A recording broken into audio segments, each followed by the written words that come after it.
नमो ब्रह्मादिभ्यो ब्रह्मविद्यासम्प्रदायकर्तृभ्यो वंशऋषिभ्यो महद्भ्यो नमो गुरुभ्यः। सर्वोपप्लवरहितप्रज्ञानघनप्रत्यगर्थो ब्रह्मैवाहमस्मि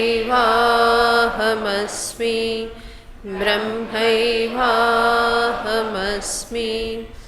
ब्रह्मानन्दं परमसुखदं केवलं ज्ञानमूर्तिं द्वन्द्वातीतं गगनसदृशं तत्त्वमस्यादिलक्ष्यम् एकं नित्यं विमलमचलं सर्वधी साक्षिभूतं भावातीतं त्रिगुणरहितं सद्गुरुं तं नमामि।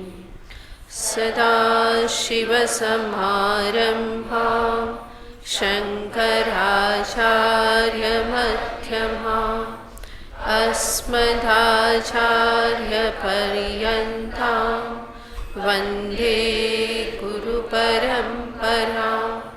श्रुतिस्मृतिपुराणानाम् आलयं करुणालयं नमामि भगवत्पादं शङ्करं लोकशङ्करम् शङ्करं शङ्कराचार्यं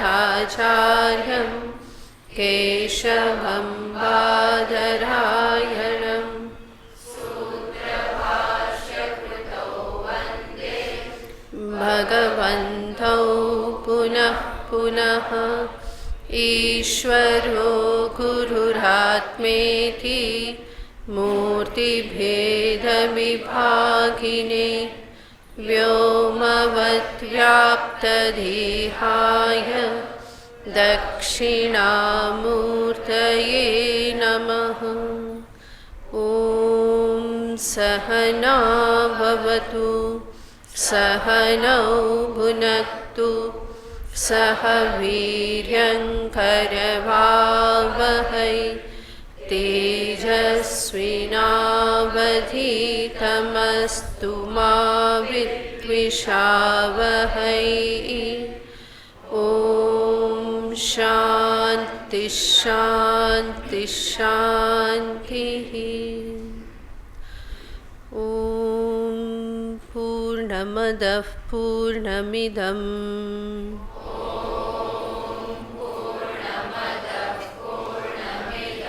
पूर्णात् पूर्णमुदच्यते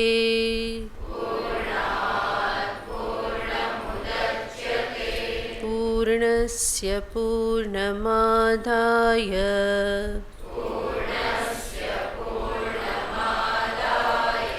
पूर्णमेवावशिष्यते।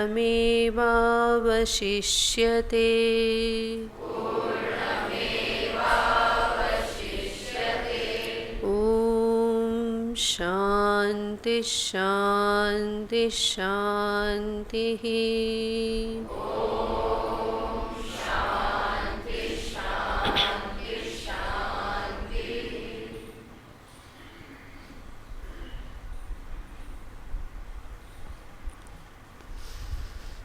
पंदरमो मंत्र।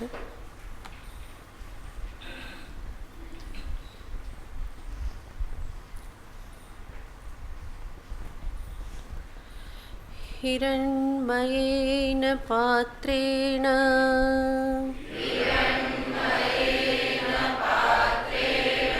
सत्यस्यापिहितं मुखम्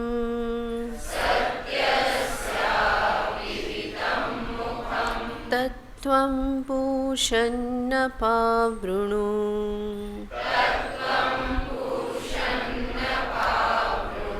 सत्यधर्माय दृष्टये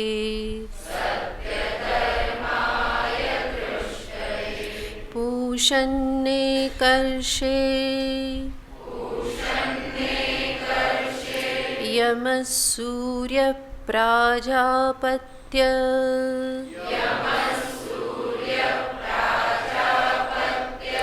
व्यूहरश्मिन् समूह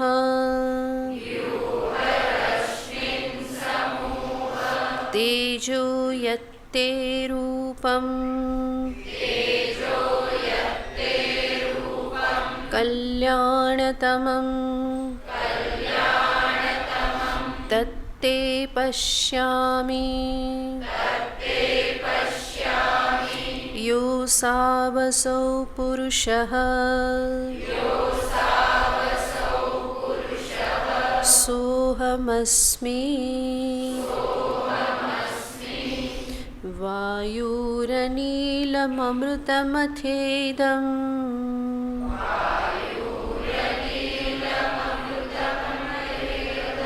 भस्मान्तगुं शरीरम्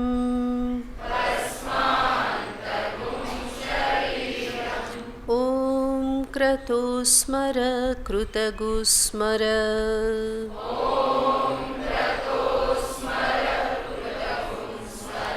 क्रतुस्मर कृतगुं स्मर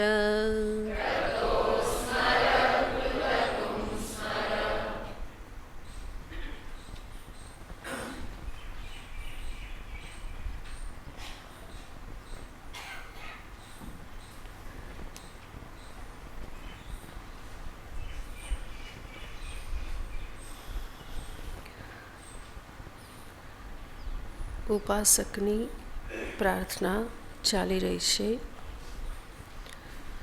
સર્વપ્રથમ પ્રાર્થના કરવામાં આવી, હિરણમયેન પાત્રેણ સત્યસ્યા પિહિતમ મુખમ તત્ ત્વમ અપાવૃણુ.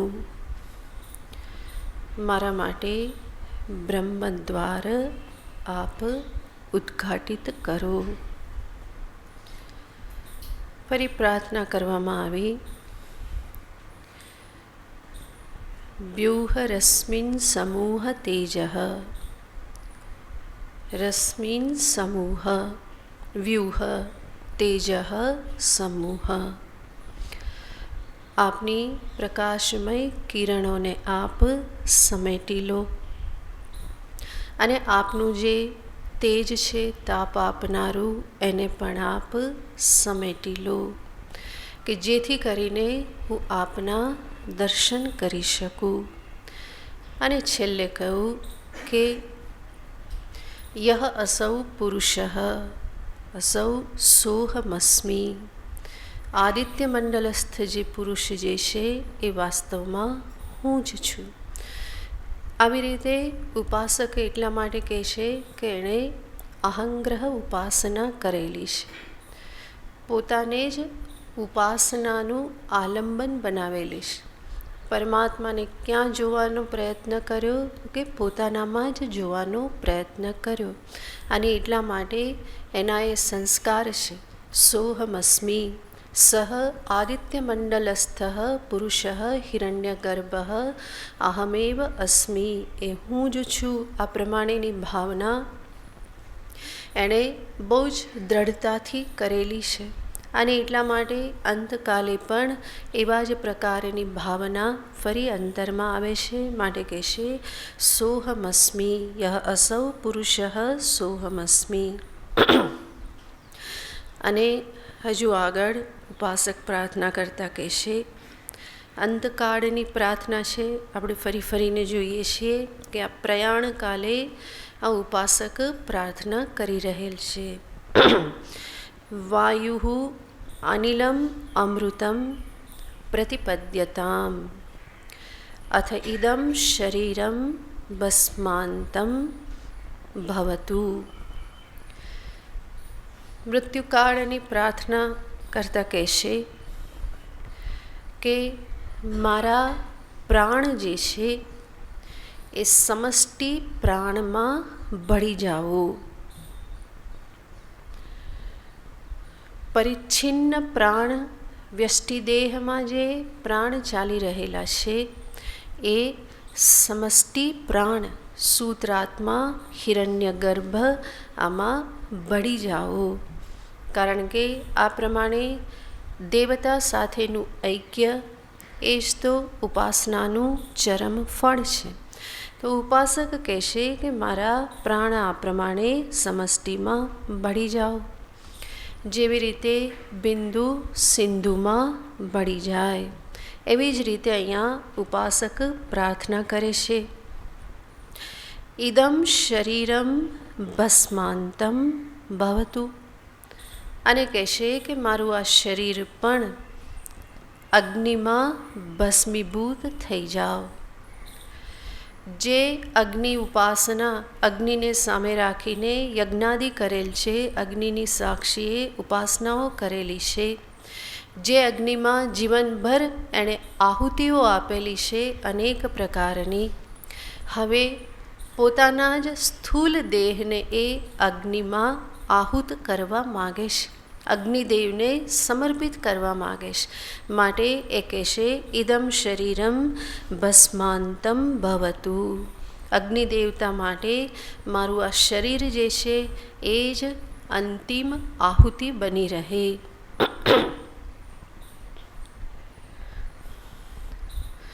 તો બંને માટે પ્રાર્થના કરે છે. પ્રાણ યાને સૂક્ષ્મ શરીર છે, અને પ્રાણ શબ્દનો અર્થ ઘણો વિસ્તૃત કરવામાં આવે છે. જે પ્રાણ ચાલી રહ્યા છે એ તો છે જ, પરંતુ પ્રાણની સાથે ઇન્દ્રિય મન આદિને પણ ગ્રહણ કરી લેવામાં આવે છે. છાંદોગ્યમાં જે કથા આવે છે તમે બધાએ સાંભળેલી છે.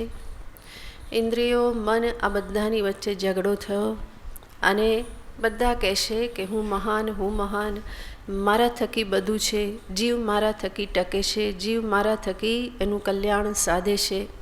ચક્ષુરેન્દ્રિય કે મારાથી જ તો ભગવાનના દર્શન થાય છે. શ્રવણેન્દ્રિય કે મારા થકી તો વેદાંત શ્રવણ થાય છે.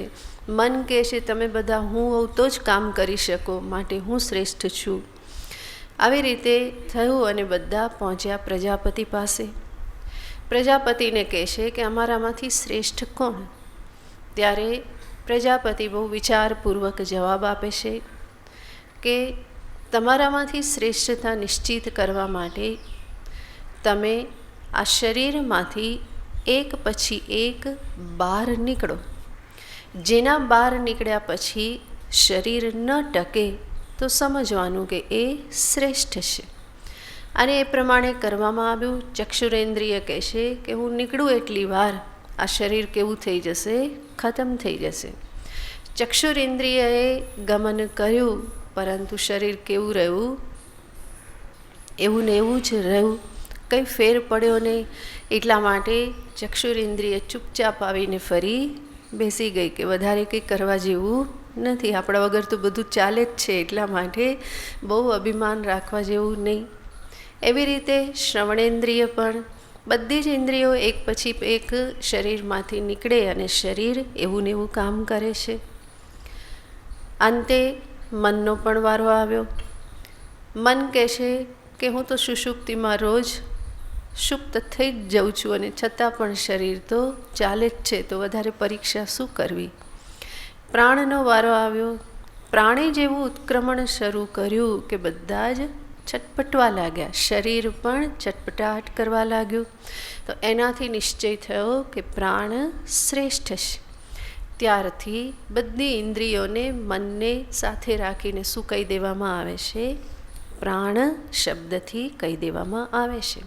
તો અહીંયા જ્યારે કહેશે વાયુ, આ વાયુ યાને શું છે? પ્રાણ છે. પ્રાણમાં પ્રાણ સહિત ઇન્દ્રિય મન બધાનું ગ્રહણ થઈ જાય. ઘણી જગ્યાએ પ્રાર્થના એક એક ઇન્દ્રિય માટે પણ કરવામાં આવે છે કે મારી ઇન્દ્રિય, મારું મન ચંદ્રમામાં બળી જાય, મારા હાથ ઇન્દ્રમાં બળી જાય, મારા પગ વિષ્ણુમાં બળી જાય, મારા ચક્ષુ સૂર્યમાં બળી જાય. આવી રીતે એક એક ઇન્દ્રિયને સામે રાખીને પણ પ્રાર્થના કરવામાં આવે છે. અહીંયા ઉપાસક પ્રાર્થના કરે છે કે મારા પ્રાણ સમષ્ટિ પ્રાણમાં વિલીન થઈ જાઓ. આગળ શરીરને માટે પ્રાર્થના કરી. ભસ્માંત ગુમ શરીરમ, આ મારું શરીર જે છે એ પણ કેવું થાય તો કે ભસ્મીભૂત થઈ જાય. યાને ભસ્માંતમ, યાને આ શરીરનો અંત શું બની રહે તો કે ચપટી ભસ્મ માત્ર બની રહે. આ જ એની વાસ્તવિકતા છે, જેને સામે રાખીને જીવ અભિમાન કરતો રહેશે. હું કાળો ધોળો ઊંચો સુંદર આ બધા જે અભિમાન કરતો રહેશે, હું સશક્ત છું, હું બલવાન છું. આ શરીરનું વસ્તુતઃ અંતિમ એની પરિણતિ શું છે કે મુઠ્ઠીભર ભસ્મ બળીને ભસ્મીભૂત થઈ જાય. એટલા માટે આચાર્યો કહેશે મા કુરુ ધન જન યૌવન ગર્વમ. યુવાનીનું શરીરનું ગર્વ કરવાનું કોઈ કારણ નથી. એકને એક દિવસ એ આ પ્રમાણે ભસ્મીભૂત થાય છે. નહીં તો જંગલમાં ક્યાંક મૃત્યુ થયું તો પશુઓ એને ખાઈ જાય છે. આ જ એની ગતિ છે, એના સિવાય બીજી કોઈ ગતિ નથી. ક્યાંક સરોવરમાં સમુદ્રમાં પડીને મર્યા તો ત્યાં પણ ખાનારા કેટલા બધા જીવો છે. પરંતુ આપણી પરંપરામાં આ શરીરનો અંતિમ સંસ્કાર દાહ સંસ્કાર છે. અને એટલા માટે ઉપાસક પ્રાર્થના પણ એને અનુરૂપ કરે છે. એવું નથી કહેતો કે મારું શરીર બીજા બધા ખાઈ જાય, એવું નથી કહેતો, પરંતુ શું કહેશે ભસ્માંતમ ભવતુ. કારણ કે આ ઉપાસક વૈદિક છે. વૈદિક પરંપરા, વૈદિક જે પણ વિધિવિધાન છે એમાં અનન્ય શ્રદ્ધા રાખનારો છે. અને એટલા માટે જે પણ સંસ્કાર દર્શાવવામાં આવ્યા છે એને સામે રાખીને એ પ્રાર્થના કરે છે કે મારું શરીર અગ્નિને સમર્પિત થાવો, અંતે એ ભસ્મ માત્ર બની રહે. ઘણા બધા પ્રશ્ન પૂછતા હોય છે મારી પાસે આવીને કે દેહનું દાન કરવું જોઈએ કે નહીં. ઘણા બધા કરતા હોય છે ને, આજે તો પૂછતા હોય છે દેહ દાન કરવું જોઈએ કે નહીં. આપણી વૈદિક સંસ્કૃતિને સામે રાખી તો દેહનો અગ્નિ સંસ્કાર થવો જોઈએ. પરંતુ જો ઈચ્છા હોય તો દેહના અમુક અંગોનું દાન કરો, પરંતુ દેહના બાકીનો જે અવશેષ જે છે એનો તો અગ્નિદાહ થવો જ જોઈએ.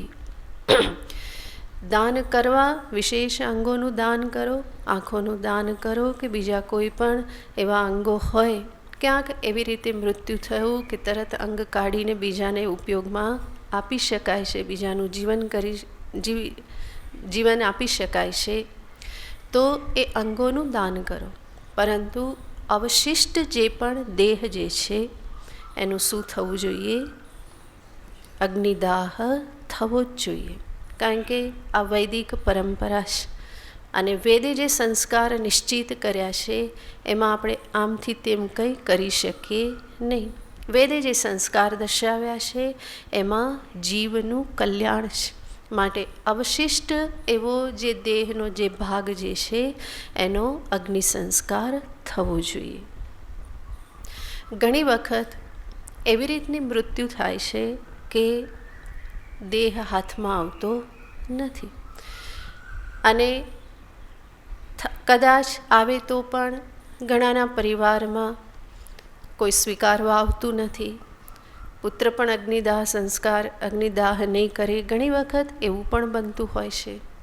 અને સંજોગો વસાત દેહ હાથમાં ના આવે, પહોંચી ના શકે ઘર સુધી, તો ઘરના લોકો ના કરી શકે. આવું બધું અનેક પ્રકારની સંભાવનાઓ છે.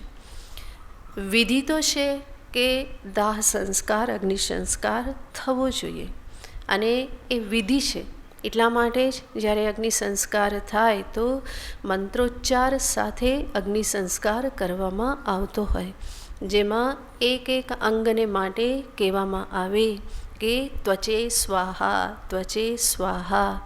ત્વચાને અમે અગ્નિને સમર્પિત કરીએ છીએ. એવી જ રીતે માંસને સમર્પિત કરીએ છીએ, સ્નાયુઓને સમર્પિત કરીએ છીએ. આ બધું અગ્નિને સ્વાહા કરવામાં આવે એવા બધા મંત્રો છે. સાથે સાથે ઘૃતધારા, ઘીની ધારા પણ કરવામાં આવતી હોય છે. તો આ બધી વૈદિક વિધિ છે અગ્નિ સંસ્કારની. પણ અનેક પ્રકારના પરિબળો છે. જીવનું પ્રારબ્ધ કંઈક વિચિત્ર રીતે કાર્ય કરતું હોય તો આવા પ્રકારના સંસ્કાર એના દેહને કદાચ પ્રાપ્ત ન પણ થઈ શકે. તો એમાં શું કરવું? તો મીમાંસા કરી, વિચાર કરી અને કહેવામાં આવે છે. એક તો એ કહેવામાં આવે છે, ઘણા બધા સંતો, ઘણા ગૃહસ્થો જીવતે જીવ જ મૃત્યુ કાર્ય જે કરવાનું હોય દાહ સિવાયનું એ કરી લેતા હોય. અને આ દાહ જો ન થઈ શકે તો શું કરવાનું હોય? તો કહેવામાં આવે છે, આચાર્યો કહે છે, આ મંત્રનો પાઠ કરવો. ભસ્માંતમ શરીરમ. આવી રીતે માનસિક રીતે પણ પોતાના શરીરને અગ્નિને સમર્પિત કરી દેવું. કોઈક એક પણ ત્યારે મંત્ર ક્યાં યાદ આવવાનો? છેલ્લી ઘડીએ, અથવા તો કંઈ એવી રીતે આપત્તિમાં કે કોઈ અચાનક મૃત્યુ થયું તો મંત્ર બોલવાના પણ કોઈ હોશ રહેવાના નહીં, સમય રહેવાનો નહીં. તો શું કરીએ? આજથી બોલવાનું શરૂ કરી દો. બરાબર ને? આજથી જ કામ શરૂ કરી દેવું. આ મંત્રનો પાઠ રોજ કરો. ઈશાવાસ્ય ઉપનિષદનો પાઠ રોજ કરવો. ઈશાવાસ્ય ઉપનિષદ, કૈવલ્ય ઉપનિષદ આ એવા સુંદર અને લઘુ ઉપનિષદ છે કે જેનો પાઠ આપણે રોજ કરી શકીએ. રોજ રોજ આપણે અગ્નિદેવને કહી દઈએ કે ભસ્માંતમ શરીરમ, આ શરીર તમને સમર્પિત છે. અને આ કેવી રીતે સમર્પિત થાય છે? માનસિક રીતે. જેવી રીતે માનસ પૂજા કરીએ છીએ, શિવજીની માનસ પૂજામાં કંઈ હોતું નથી, મનથી પૂજા કરીએ છીએ. એવી રીતે અગ્નિદેવને સમર્પણ કેવી રીતે થાય આ શરીરનું? માનસિક રીતે. તો ભસ્માંતમ શરીરમ. એનાથી જે પણ ન્યૂનતા રહી એ ન્યૂનતા કેવી થઈ જાય છે? તો કે સમાપ્ત થઈ જાય છે, પરિપૂર્ણ થઈ જાય છે. ઓકે. તો ભસ્માંતમ શરીરમ, આ શરીર ભસ્મીભૂત થાય. સાધુ સંતોનું શરીર અગ્નિ સંસ્કાર એમાં કરવામાં આવતો નથી, પરંતુ એમના શરીરને ભૂમિમાં જ સમર્પિત કરવામાં આવે, અથવા તો જલ સમાધિ આપવામાં આવે, ભૂ સમાધિ અથવા જલ સમાધિ આપવામાં આવે. અને એના થકી શરીરના સર્વ તત્વો જે છે એ એમાં ને એમાં વિલીન થઈ જાય છે. આમ પણ જે સંન્યાસી જ્ઞાનીજન જે છે એને ક્યાંય ગતિ કરવાની હોતી નથી. અત્રૈવ પ્રાણા સમવલીયન્તે, અત્રૈવ બ્રહ્મ સમશ્નુતે. જીવની ચાર જ ગતિ અને ચાર મૃત્યુ પછી શું થાય છે? તો ચાર રૂપે દર્શાવવામાં આવે છે. એક તો એ દક્ષિણ માર્ગે ગતિ કરે છે, બીજું ઉત્તર માર્ગે ગતિ કરે છે, દક્ષિણ માર્ગે ગતિ કરી સ્વર્ગાદી લોકને પ્રાપ્ત કરે છે, અને ઉત્તર માર્ગે ગતિ કરી બ્રહ્મલોકને પ્રાપ્ત કરે છે. ત્રીજી ગતિ કહેવાય છે જાયસ્વ મ્રિયસ્વ, યાને બીજા કોઈ લોકમાં નહીં, અહીંયા ને અહીંયા જન્મો, અહીંયા જ મરો, જન્મો મરો, જન્મો મરો. આ ગતિને શાસ્ત્ર બહુ જ નિંદા કરે છે. શા માટે નિંદા કરે છે? કારણ કે જીવ ક્યાંય આગળ વધતો નથી. ઘાંચીના બળદની જેમ એ મર્ત્યલોકમાં જન્મે, મર્ત્યલોકમાં મૃત્યુ પામે, ફરી જન્મે, ફરી મૃત્યુ પામે. તો ક્યાંય આગળ ગતિ કરતો નથી. માટે આ તૃતીય પ્રંથા જાયસ્વ મ્રિયસ્વ જે છે એને ઉચિત તરીકે કે યોગ્ય તરીકે સ્વીકારવામાં આવતું નથી. શાસ્ત્ર અપેક્ષા રાખે છે કે જીવ સારા કર્મ કરી ઉર્ધ્વલોકમાં જાય, ઉપાસનાઓ કરી અને એ બ્રહ્મલોકમાં જાય, આવી શાસ્ત્ર અપેક્ષા રાખે છે. પરંતુ આવું કંઈ ના કરે અને અહીંયા ને અહીંયા ભોગ ભોગવતો રહે, ફરી મૃત્યુ પામે, ફરી જન્મ પામે, ફરી મૃત્યુ પામે, તો શાસ્ત્ર કહેશે કે આ ઘાંચીના બળદ જેવું છે, કોઈ ગતિ એ કરતો નથી. ગતિ છે પરંતુ કેવી છે? એક ને એક જગ્યાએ ગતિ છે. તો આ ત્રણ થઈ: દક્ષિણ માર્ગ, ઉત્તર માર્ગે ગતિ અને જાયસ્વ મ્રિયસ્વ. અને ચતુર્થ છે કે જ્યાં ગતિનો અભાવ છે, પ્રાણ અનુત્ક્રમણ. ચતુર્થ ગતિ છે પ્રાણાનુત્ક્રમણ, જેમાં ગતિ કરીને ક્યાંય જવાનું નથી, બલ્કિ એ જીવ એવી સ્થિતિએ પહોંચી ગયો કે જ્યાંથી હવે એને કોઈ ગતિ કરવાની શેષ રહેતી નથી. સંસાર ગતિ એની સમાપ્ત થઈ ગઈ, એ મોક્ષને ઉપલબ્ધ થઈ ગયો. આત્મજ્ઞાન થકી આ પોતાના પરિપૂર્ણ સ્વરૂપને સમજી ગયો. તો એના માટે નથી સ્વર્ગમાં જવાનું, નથી બ્રહ્મલોકમાં, કે નથી અહીંયા ફરી એણે જન્મ મૃત્યુના ચક્કરમાં અટવાવાનું, બલ્કિ એ મુક્તિને પ્રાપ્ત થાય છે. તો આ રીતે 4 માર્ગ દર્શાવવામાં આવે છે. તો મહાપુરુષને ક્યાંય ગતિ કરવાની હોતી નથી, અને એટલા માટે જ એ સર્વ પ્રકારના વિધિ વિધાનથી પર છે. એના દેહનો અગ્નિ સંસ્કાર ન થાય તો એનાથી એને કંઈ ગુમાવવાનું નથી, પરંતુ અજ્ઞાનીના દેહને માટે આ વિધિ છે. જ્ઞાની સર્વ સંસ્કારોથી, સર્વ વિધિ વિધાનથી પર થઈ ચૂકેલ છે. તો જે અજ્ઞાની જે છે એના માટે આ બધા સંસ્કારો, વિધિ વિધાન છે. ઉપાસક જે અહીંયા છે, જરૂર એણે અહંગ્રહ ઉપાસના કરી છે, પરંતુ હજુ અપરોક્ષ આત્મજ્ઞાન થયેલું નથી, અને માટે એ પ્રાર્થના કરે છે, ભસ્માંતમ શરીરમ, મારું શરીર અગ્નિને સમર્પિત થાવો, અગ્નિ માટે એ આહુતિ બની રહો. અને પછી ઓમ ક્રતુ સ્મર કૃતગુ સ્મર, ક્રતુ સ્મર કૃતગુ સ્મર. ક્રતુ શબ્દના 2 અર્થ થાય છે. એક તો ક્રતુ શબ્દનો અર્થ થાય છે ક્રતુયાને અગ્નિ. તો ઉપાસક અગ્નિદેવને સ્મરણ કરે છે અને સંબોધન કરે છે.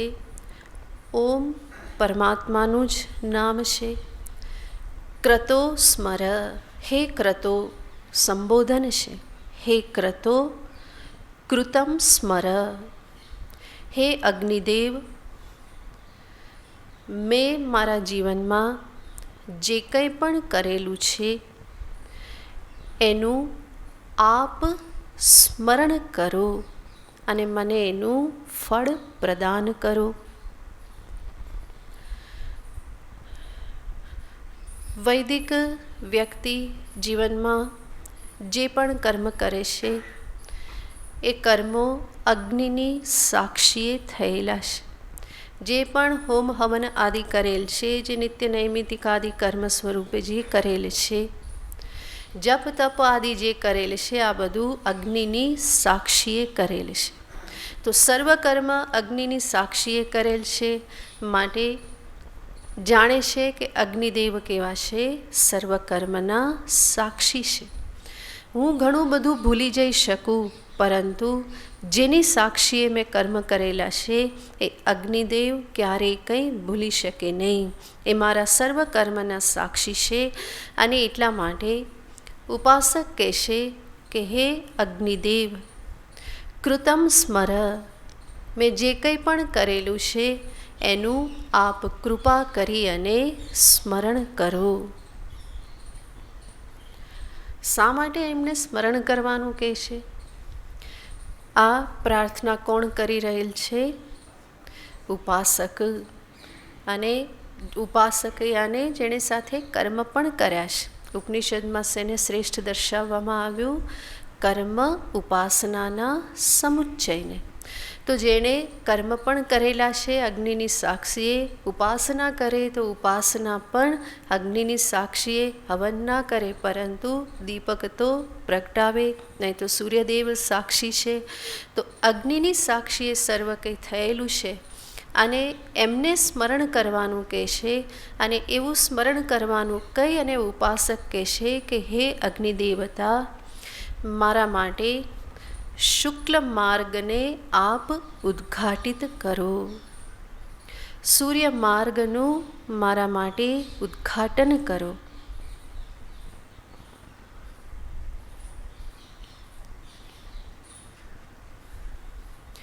અગ્નિ જ્યોતિરહ શુક્લ.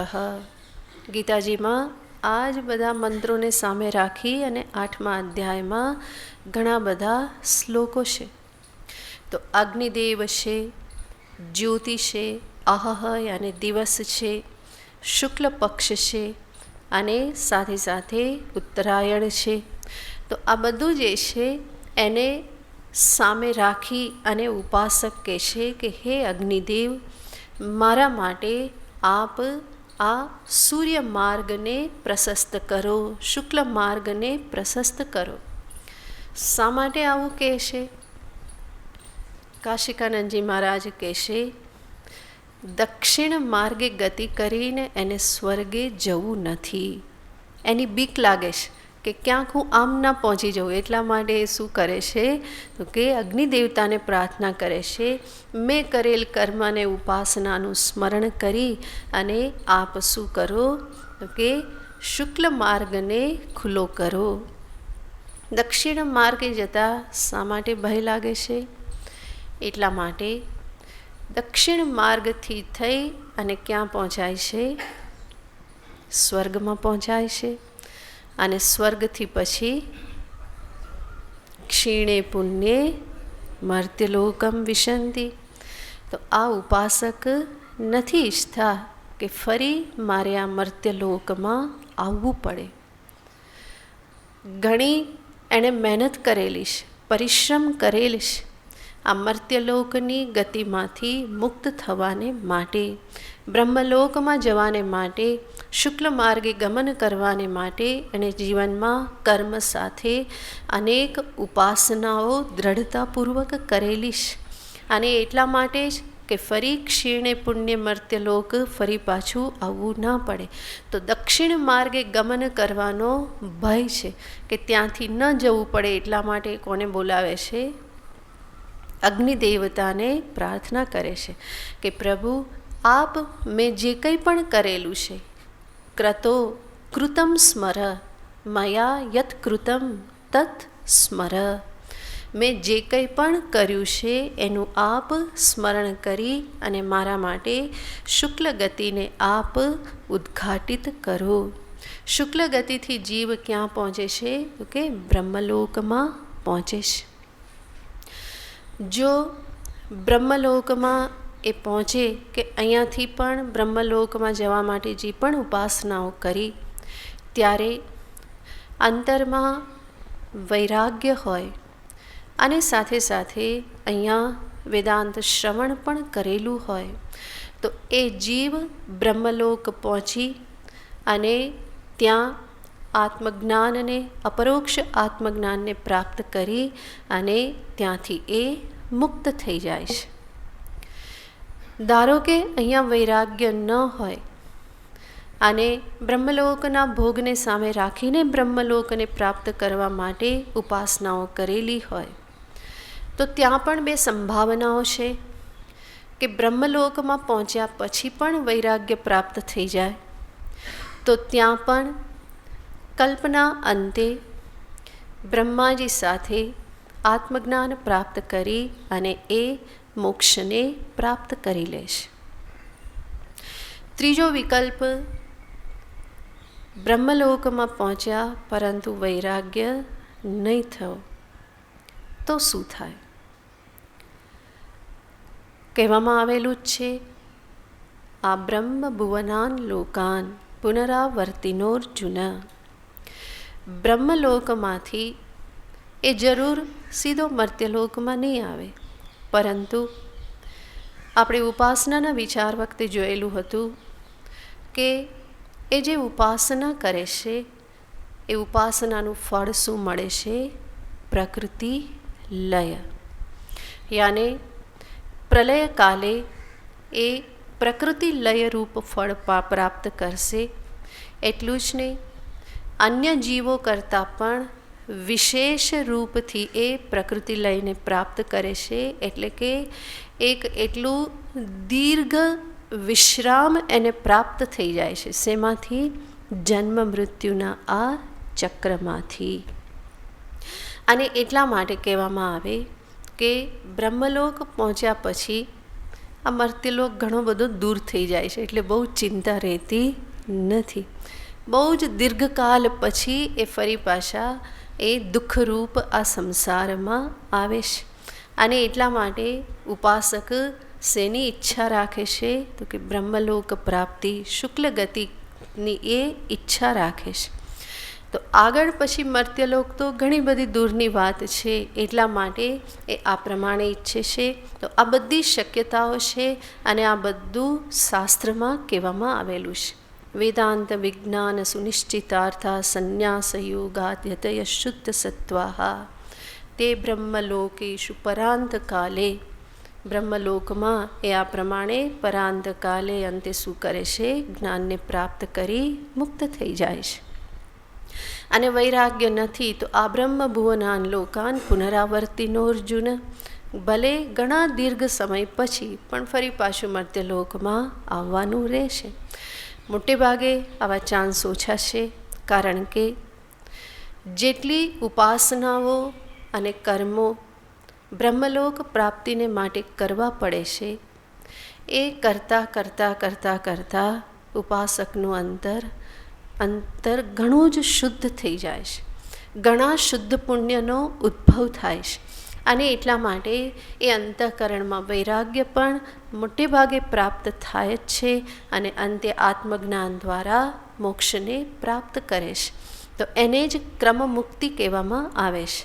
ક્રમમુક્તિ આને એક સ્ટેપ પછી મુક્તિ, વાયા સીધી અહીંયાથી મુક્તિ નહીં. અહીંયાથી ક્યાં જાઓ? બ્રહ્મલોકમાં જાઓ, અને બ્રહ્મલોકમાંથી પછી મુક્ત થાઓ. અને નહીં તો સદ્યો મુક્તિ, એનો અર્થ છે અહીંયા જ આત્મજ્ઞાન પ્રાપ્ત કરી અને મુક્ત થઈ જવું. તો મોટા ભાગના આ ઉપાસકો કર્મને ઉપાસનાનો સમુચ્ચય કરનાર અને બ્રહ્મલોક સુધી ગતિ કરનાર એવી કર્મ ઉપાસના જેણે કરેલા છે એનું અંતર જરૂર શુદ્ધ થાય છે. જરૂર બ્રહ્મલોકના ભોગની વાસના સાથે ઉપાસનાઓ કરેલી હોય તો પણ એટલી ઉપાસનાઓ અને સંયમ એ જીવનમાં ધારણ કરે છે અહીંયા ઉપાસનાના પરિણામે, કે ધીમે ધીમે એની એ વાસનાઓ પણ ક્ષીણ થતી જ જાય છે. અને આટલી ઉપાસનાનું એ પરિણામ, એ ફળ મળે એ બહુ સ્વાભાવિક છે. તો મોટે ભાગે બ્રહ્મલોક સુધી પહોંચનાર એણે ફરી આ બાજુ આવવું પણ બહુ રહેતું નથી. છતાં પણ શક્યતા છે, એટલા માટે કહી દેવામાં આવે કે બ્રહ્મલોક પર્યંત બધું જ કેવું છે? પુનરાવર્તી છે. તો અહીંયા ઉપાસકે પ્રાર્થના કરે છે, ઓમ ક્રતો સ્મર કૃતમ સ્મર. હે અગ્નિદેવ, મેં જે કંઈ પણ કર્યું છે એનું આપ સ્મરણ કરી અને મારા માટે શુક્લ ગતિને આપ ઉદ્ઘાટિત કરો. બીજી વખત કહે છે, ઓમ ક્રતો સ્મર કૃતગુ સ્મર, ક્રતો સ્મર કૃતગુ સ્મર. દ્વિરુક્તિ જે છે એ દ્રઢતાને અર્થે છે. ફરી આપણે પણ બે વખત કરતા હોઈએ છીએ ને, ભાઈ તું આમ ના કરને, અથવા તો આમ કરને. એવી રીતે ઉપાસક પણ શું કહે છે? હે અગ્નિદેવ, કૃતમ સ્મર. મેં કંઈ પણ જે કર્યું છે એનું આપ કૃપા કરીને સ્મરણ કરો.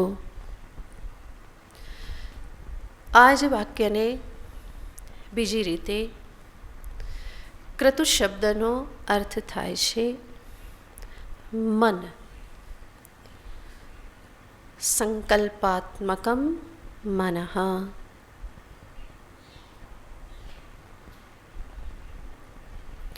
ઉપાસક પોતાના મનને સંબોધન કરે છે. આ જ બતાવે છે કે આ ઉપાસક કેટલો સજાગ છે, કે જે પ્રયાણ કાલે પોતાના મનને સંબોધિત કરી શકે છે. એવો બેહોશ નથી, અથવા એનું મન જગતમાં બીજે ક્યાંય અટવાયેલું નથી, પરંતુ એ સંપૂર્ણપણે આ પ્રયાણને માટે, મૃત્યુને માટે તૈયાર છે. પોતાના મનને કહેશે, હે ક્રતો, હે મારા મન, કૃતમ સ્મર, તે જીવનમાં જે કંઈ પણ કર્યું એનું તું સ્મરણ કર. સ્મરણ કરવાનો સમય આવી ચૂક્યો છે. અને એણે શું કરેલું છે? તો કે પરમાત્માને સામે રાખીને કર્મ કર્યા છે, પરમાત્માની ઉપાસના કરેલી છે. એ જ સ્મરણ કરશે તો આગળ શું પ્રાપ્ત કરશે? યમ યમ વાપી સ્મરણ ભાવમ ત્યજત્યંતે કલેવરમ. ભગવાને ગીતામાં કહ્યું, જેનું જેનું સ્મરણ કરી અને મૃત્યુ થશે એને એ પ્રાપ્ત કરે છે. તો ઉપાસક મનને કહેશે કે હે મારા મન, તે જે કર્યું છે જીવનભર એનું તું સ્મરણ કર. જે પણ તે કર્મો કર્યા છે, જે ઉપાસના કરેલી છે એનું સ્મરણ કર. જગતનું સ્મરણ બીજે ક્યાંય આસક્ત થઈ અને ભાગદોડ કર નહીં, પરંતુ કોનું સ્મરણ કર? પરમાત્માનું સ્મરણ કર, જે પરમાત્માને સામે રાખીને તે કર્મ અને ઉપાસના કરેલા છે. તો જે કંઈ પણ કરેલું છે એનું તું સ્મરણ કર. ક્રતો સ્મર, કૃતમ સ્મર. તો આ ઉપાસકની પ્રાર્થના છે, જે પ્રાર્થનામાં કોઈ અફસોસ નથી, કોઈ ગ્લાનિ નથી, કોઈ પશ્ચાતાપ નથી, કોઈ દીનતા ભરેલી યાચના નથી, પરંતુ આ પ્રાર્થનામાં પણ એક સ્વસ્થતા છે, નમ્રતા છે, એક પ્રકારની ગરિમા છે. તો એવી ગરિમા આ ઉપાસકની પ્રાર્થનામાં ઉપનિષદ આપણને દર્શાવી અને કહેવા માગે છે કે એક આદર્શ મૃત્યુ કેવું હોય, જ્યાં પાછળનું મને કંઈ પકડતું નથી, પરંતુ હું બહુ સરળતાથી આગળ વધવાને માટે તૈયાર છું. જ્યું કી ત્યોં ધરી દીની ચદરિયા. ભગવાને જે આપ્યું હતું એ ભગવાનને સમર્પિત. આ દેહ પણ એમને સમર્પિત અને સૂક્ષ્મ શરીર પણ સમષ્ટિમાં વિલીન કરવાને માટે તૈયાર છે. તો કેટલું આદર્શ મૃત્યુ છે કે જ્યાં કોઈ ઘસરકો નથી કંઈ ખોટું કર્યાનો, બલ્કિ જીવન જે રીતે વ્યતીત થવું જોઈએ એ રીતે જ એણે વ્યતીત કરેલું છે. અને એટલા માટે આ મૃત્યુનો પ્રસંગ એના માટે બહુ સહજ છે. અનંતની યાત્રાએ જવું એ એના માટે બહુ જ સહજ છે. કોઈ વિરોધ નથી, કોઈ ખચકાટ નથી, કોઈ પ્રતીક્ષા કરવાની એને કોઈ આવશ્યકતા નથી, વિલંબ માટેની કોઈ યાચના નથી. તો બહુ સહજતાથી આગળ વધવાને માટે તૈયાર છે. ત્યાર પછી છેલ્લે ફરી અગ્નિદેવને પ્રાર્થના કરે છે. અગ્નેનય સુપથારાય અસ્માન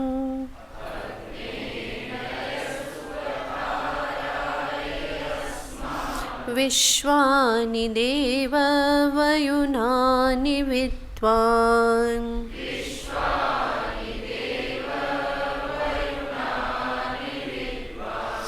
યુયુધ્યસ્મજ્જુહુરાણમેનો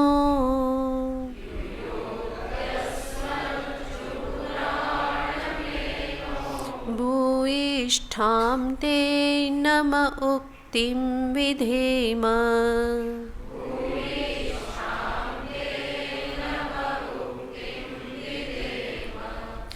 અગ્નેનય સુપથારાય અસ્માન વિશ્વાનિ દેવ વયુનાનિ વિદ્વાન યુયોધ્યસ્મ જુહુરાણમેનો ભૂયિષ્ઠાં તે નમ ઉક્તિં વિધેમ. હજુ પણ પોતાના કર્મના સાક્ષી સહાયક એવા અગ્નિદેવને ફરી પ્રાર્થના કરે છે. હે અગ્નિદેવતા, અસ્માન રાયે સુપથા નય, અમને અમારા કરેલાનું ફળ પ્રાપ્ત કરવાને માટે સુપથા નય, સુપથથી સુમાર્ગથી અમને લઈ જાઓ. સુમાર્ગ યાને કયો માર્ગ? શુક્લ માર્ગ, બરાબર. સુપથા યાને શુક્લ માર્ગેણ, ઉત્તર માર્ગેણ. અમને શુક્લ માર્ગથી, બ્રહ્મપથથી અમને લઈ જાઓ. શેના માટે? રાયે, રઈ શબ્દનો અર્થ થાય છે સંપત્તિ, ધન. અને અમારી સંપત્તિને અર્થે ઉપાસકની સંપત્તિ શું છે? એણે કરેલ કર્મ ઉપાસના અને કર્મ ઉપાસનાથી પ્રાપ્ત થતું કર્મફળ.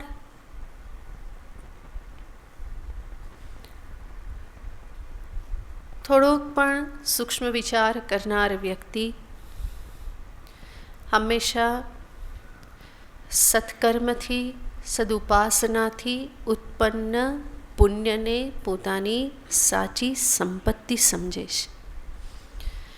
ભૌતિક ધન જરૂર ઉપયોગી છે, એની ના નથી, પરંતુ એની એક મર્યાદા છે કે એ આ લોકમાં જ કામ લાગે છે. જ્યારે પુણ્યરૂપી કરન્સી કેવી છે? યુનિવર્સલ છે, બધા જ લોકમાં ચાલે, એના થકી જ પહોંચાય છે. માટે ઉપાસક જે છે એ હંમેશા આને પોતાની સંપત્તિ સમજે છે. તો રઈ શબ્દનો અર્થ થાય છે સંપત્તિ, અને રાયે અમારી સંપત્તિને અર્થે, યાને અમારી સંપત્તિ કર્મફળ રૂપી, જે કર્મને ઉપાસનાનું જે કર્મફળ જે છે એ કર્મફળ રૂપી સંપત્તિને ભોગવવાને માટે, કર્મફળ ભોગને માટે અમને શુક્લ માર્ગથી લઈ જાઓ. યાને અમારા કર્મ અને ઉપાસનાનું જે પણ ફળ છે, જે પણ પુણ્ય પ્રાપ્ત થયેલું છે, એના અર્થે અમને ઉજ્જવળ માર્ગથી ગમન કરાવો.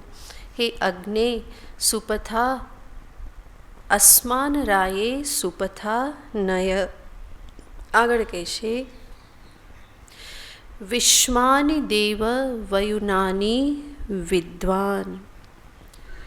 કહેશે કે આપ તો હે દેવ વિશ્વાનિ વયુનાની વિદ્વાન, આપ તો બધું જ જાણો છો. આપ વિદ્વાન છો, અને વિદ્વાન છો એટલા માટે જ આપને સર્વનું ભાન છે.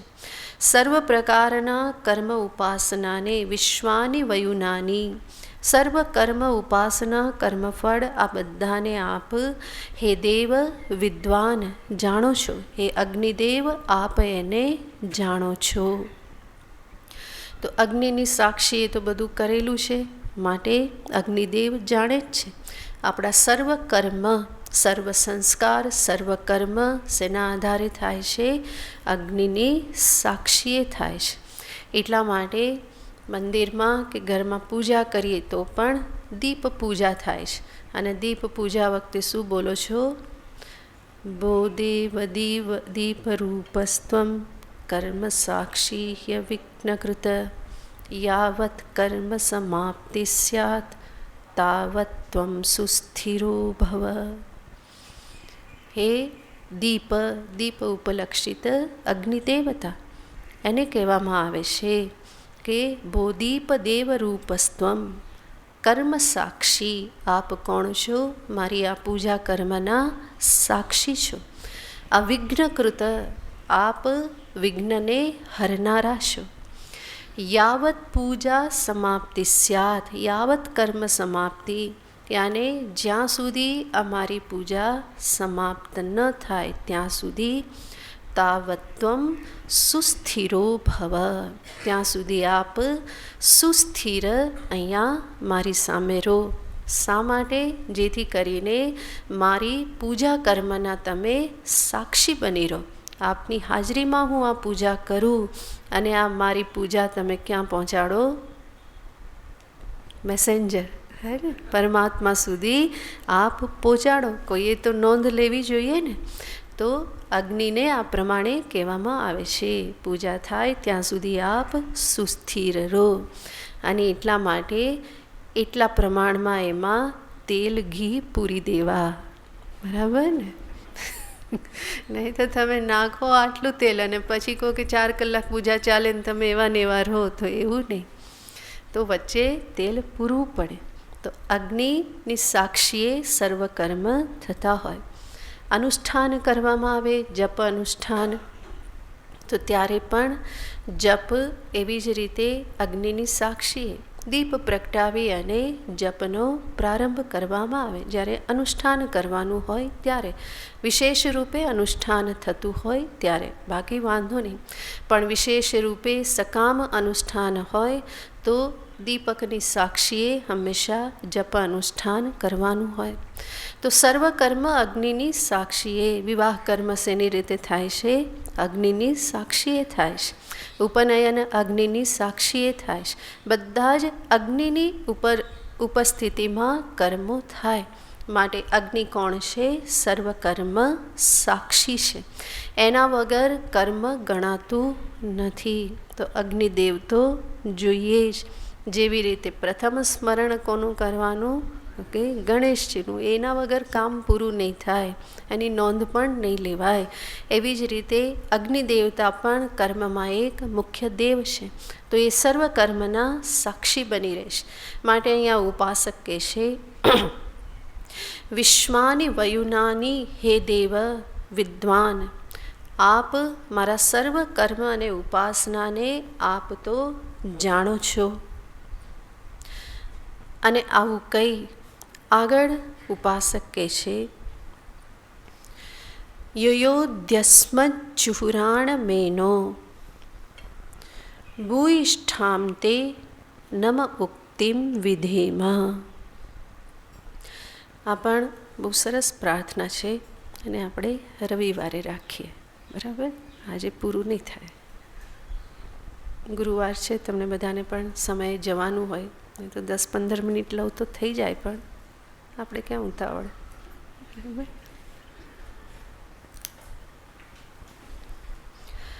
ઓમ પૂર્ણમદ પૂર્ણમિદં પૂર્ણાત પૂર્ણમુદચ્યતે પૂર્ણસ્ય પૂર્ણમાદાય પૂર્ણમેવાવશિષ્યતે.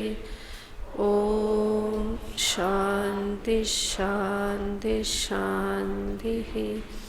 હરિ ઓમ શ્રી ગુરુભ્યો નમઃ. હરિ ઓમ.